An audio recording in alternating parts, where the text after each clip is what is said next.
it's individual responsibility to fight corruption. I'm agree with that. And I request all of you, have you asked that parking owner that how much he take money from the students from law college and how much money he taken from us? He's What, taking 5 rupees. who? Parking owner. This Party? parking owner. Parking, okay. He's taking 2 rupees more from us or from anyone who is coming from outside and they doesn't know about anything. So he's taking 2 rupees more. So I fight with him yesterday and last year also. And he was not agreeing to taking 3 rupees from me. He was asking for 5 rupees only. So today I am giving him only 1 rupees because yesterday I gave him 5 rupees. So I ask you, I tell to everyone that give him only 3 rupees. Or if he shows you something document that college have given him authority to take 5 rupees from outsiders, then pay only 5 rupees. Otherwise don't pay. Thank you. This is the classical case of individual satyagraha. Yes, Shailendra. And of course from IIT Kanpur too. I know that. And what I see in my life, that in 60s or early 50s, the level of corruption was very low, very less as compared to now. And it was frowned upon. If anybody was caught taking bribe, it was frowned upon. In between, political scene changed, and now if you don't take a bribe, then it is frowned upon. Now this change of culture, you are suggested to the children to be educated and trained and good teachers so that the level of what we said, brain power, there should be computing power or whatever you want to call it to improve. The problem is they get disillusioned once they grow up and they go in the real world and they find their seniors forcing them to do things which they don't want to do. So there's a catch-22 kind of situation. We have to take this thing somewhere. That is the most important thing I feel. No, Shailendra, what you said is very correct, and we all know that. I'm simply saying that we have to start someplace. And this is what I talk to all the youngsters, and I find that they are looking for some of the things because they are also very much concerned, as this lady said and so many other people. They want to know what can be done to become a better human being and change the society. So all of us have to start somewhere. The question is that if we will not do anything, then nothing will happen and the whole thing will simply go. And as far as the changes, I'll give you another specific example. There was a very, have you heard about a person called C.B. Gupta? These youngsters don't know anything about the history of even independent India.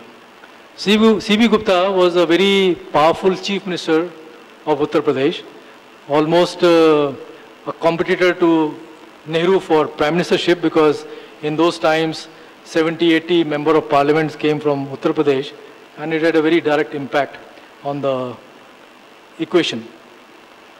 C.B. Gupta was a freedom fighter. He went to jail with all the freedom strugglers, including my father. And my father told me a very interesting thing that Birla wanted to get a lot of his companies set up in UP, and UP was in a very backward condition even today.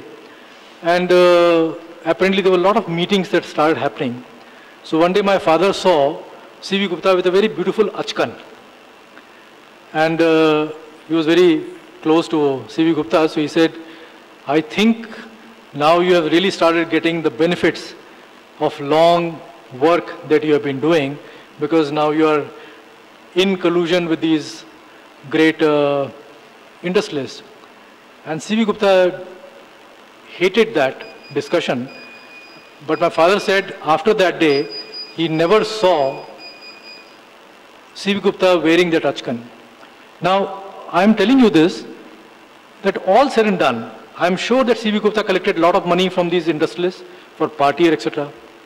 But there was something in all those people, and that is what I said, that Gandhi gave them a higher purpose in life. And there was something which touched each one of them.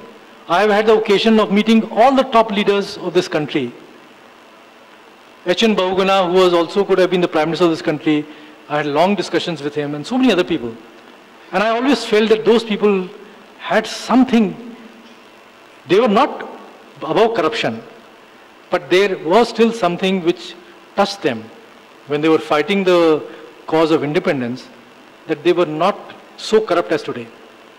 And today's politicians, as you have rightly said, if you're not corrupt, you're not worthwhile, you're not a dynamic person. And in fact, some people even go to the fact saying that we should legalize corruption, and most people talk about this as an extra cost.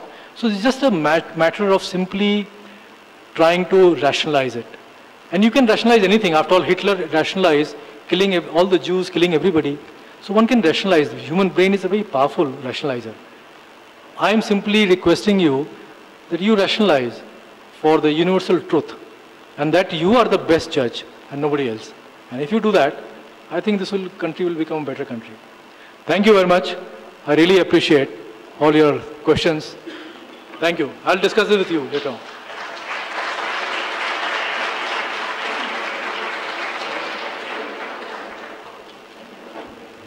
I now request our faculty, Dr. L. Ramakrishnan, to propose the vote of thanks.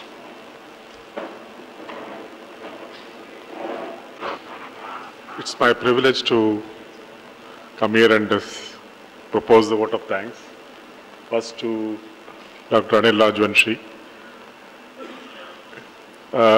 When I first approached him, I approached him for a different purpose. Because I know Anil has a good network of friends.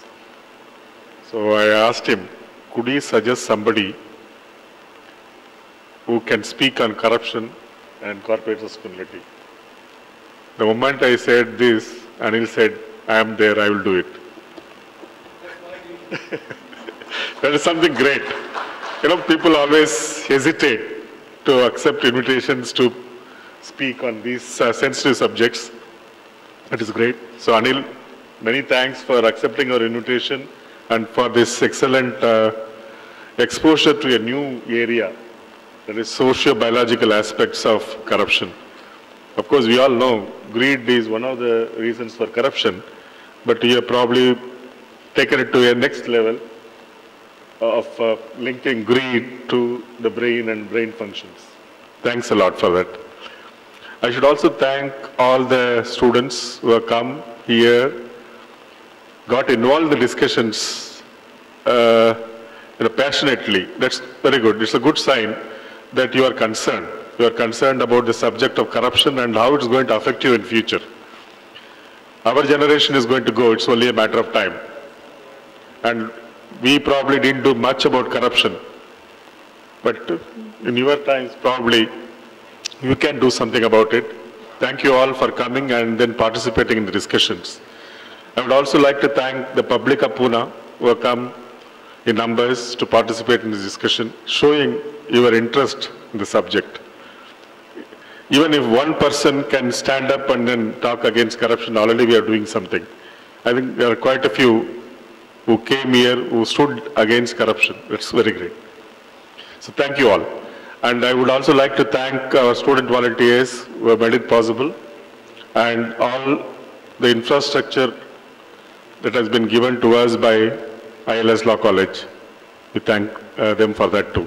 Thank you all.